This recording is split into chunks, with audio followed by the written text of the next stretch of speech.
তোমরা যারা second time দিচ্ছ ঠিক এই মুহূর্তে তোমাদের অবস্থাটা সবচেয়ে ক্রিটিক্যাল। যে কোনো জার্নিরই ধরো একদম মাঝামাঝি সময়টা হচ্ছে সবচেয়ে বিপজ্জনক এবং সবচেয়ে ক্রুশাল টার্নিং পয়েন্টের জায়গায় আমরা থাকি, যেভাবে তুমি এটাকে দেখো। কেন বলছি? কারণ হচ্ছে যে একটা লম্বা সময় ধরে, প্রায় 2 মাস ধরে তোমরা অলরেডি পড়াশোনা করতেছো, বা তারও বেশি সময় ধরে, আমার যদি ক্যালকুলেশন ঠিকঠাক থাকে। সো এই মুহূর্তে এসে তোমাদের অনেকের মনে হচ্ছে যে ওকে, আমার প্রিপারেশন যথেষ্ট হয়ে গেছে, আই থিঙ্ক আমি রেডি যে কোনো পরীক্ষাকে ফেস করার জন্য, বা আমার যা যা ভুল ছিল সেটাকে আমি উতরে যেতে পেরেছি, বা আমি সমাধানের জায়গা খুঁজে পেয়েছি। এক ধরনের মানুষ। আরেক ধরনের মানুষ আছো যারা এখনও ওই শখ থেকেই বেরোতে পারো না যে আমি এখনও সেকেন্ড টাইমার। সো পড়াশোনা আবার আগের মতো তুমি ডিস্ট্রাক্টেড, পড়াশোনা হচ্ছে না, তুমি ডিপ্রেশনে চলে যাচ্ছ।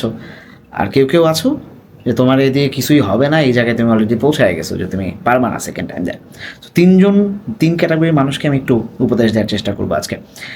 প্রথমত, যারা তোমাদের এই কনফিডেন্স চলে আসছে যে হ্যাঁ, আমি আমার পুরনো ভুলগুলোকে শুধরে সেকেন্ড টাইমের একটা যথেষ্ট প্রিপারেশনের জায়গায় চলে আসছি, তাদের জন্য আমি বলবো যে তুমি রাইট ট্র্যাকে আছো।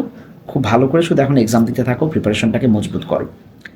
দ্বিতীয়ত যারা আছো, অর্থাৎ যারা এখন ইনডিসিশনে ভুগতেছো, এখনও মানে বুঝতেছো না যে কী করবা, দেখো, সেকেন্ড টাইমার হওয়ার পরও যদি তোমাকে আলাদাভাবে মোটিভেটেড হইতে হয়, কোনো জায়গা থেকে মোটিভেশন দেওয়া লাগে তোমাকে, তোমার অবস্থা যদি এটা হয় যে তুমি বুঝতেছো না তুমি কী করবা, তাইলে আসলে তোমার পড়াশোনাটার দরকার নাই, তুমি শুধু শুধু টাকাটা নষ্ট করতেছো। এবং কেউ কেউ তোমার এই মোটিভেশন দিতে পারে বটে, বাট তোমার ভালোর জন্য এটা না, তুমি অ্যাকচুয়ালি নিজের ভালোটা বুঝতেছো না। সো তোমরা আসলে পড়াশোনাটা আর না করলেও পারো, কিন্তু যদি টিকে থাকতে চাও, পড়াশোনা করতে চাও, চান্স পেতে চাও, তাহলে এইসব হাবি জাবি হতাশা মতাশা এগুলো বাদ দিয়ে পড়তে বসো প্লিজ।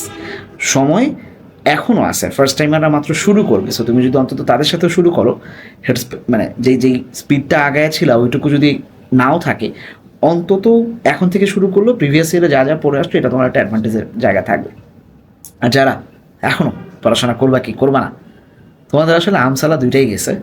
তো আমার মনে হয় যে তোমরা পরীক্ষা দিও না, তাতে অন্তত তোমাদের পরীক্ষার যে ফি, এই টাকাটা বাঁচবে, আর যাতায়াতের যে হ্যাসেল এইটা বাঁচবে, মানে এক বিশ্ববিদ্যালয় আরেক বিশ্ববিদ্যালয়ে দৌড়া বা সেকেন্ড টাইমের বাঁচবে। এবং ফেইলিয়ারটাকে আর নিতে হবে না যে আমি আবারও ফেল করলাম সেকেন্ড টাইমে। তুমি প্রিপারেশনই নাও নাই, তুমি পড়োই নাই, শুধু শুধু তখন ভাবনি বা যে আমার আবারও হলো না, বুমবাং, দরকার নাই এটা। সো যারা 3 নম্বরে আসো তোমরা পড়াশোনা ছেড়ে দাও, যারা 2 নম্বরে আসো তোমরা ডিসাইড করো তোমরা 3 নম্বরে যাবা না ফার্স্ট ক্যাটাগরিতে যাবা। আর যারা প্রথম ক্যাটাগরিতে আসো, পড়াশোনা শুরু করো, ইনশাল্লাহ একটা ভালো কিছু, মানে যেভাবে আসো পরীক্ষাগুলো দাও, বেশি বেশি করে প্র্যাকটিস করো, একটা ভালো কিছু হবে। সেকেন্ড টাইমের মানে হতাশা কাটায় উঠে যুদ্ধের ময়দানে টিকে থেকে লড়াই করে জয়ী হওয়ার একটা যুদ্ধ। এই রেসটাতে আমরা ইনশাল্লাহ ভালো কিছু করতে পারবো যদি আমরা ঠিকঠাকভাবে লেগে থাকি। আসসালামু আলাইকুম।